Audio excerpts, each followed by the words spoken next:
আসসালামু আলাইকুম বন্ধুরা, আসছি আমরা একটি খামারে। এই যে মৎস্য খামারে মোহাম্মদ শিপন ভাই মাছ ধরতেছে। শিপন ভাই, আসসালামু আলাইকুম। ওয়ালাইকুম আসসালাম। কেমন আছেন এই তো ভাই, ভাই? এটা কি মাছের পোনা ছাড়তেছেন? এটা হাংরি মাছ। হাংরি মাছ। জি। ওই যে বড় ভাইয়ের হাতে কত বড়, ওরে আল্লাহ। ভাই এ কত করে মন বিক্রি হচ্ছে? এটা হলো 8,000। 8,000 টাকা।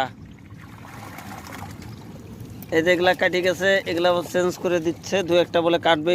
অনেকটি কতটি পুকুরের মাছ ভাই এনে কাটি গেছে? এখানে আছে হলে বর্তমান একটা, আর এখান থেকে ট্রান্সফার হবে হলে আপনার 4 দিয়ে। আর যেগুলা কাটিয়ে গেছে এগুলা কতটি পুকুরে? এগুলো আর কি, এগুলো দুই সাইডে কাটবে। দুই সাইডে কাটেই। অনেকটি পুকুরে মাছ আজকে উনি সব পুকুরে মাছ দিছে, এর ভিতরে দুই চারটে মাছ কাটিয়ে যায়, সেই কাটাগুলাই একখানে জমা। আর এই যে মাছগুলা ছাড়তেছে, যাদের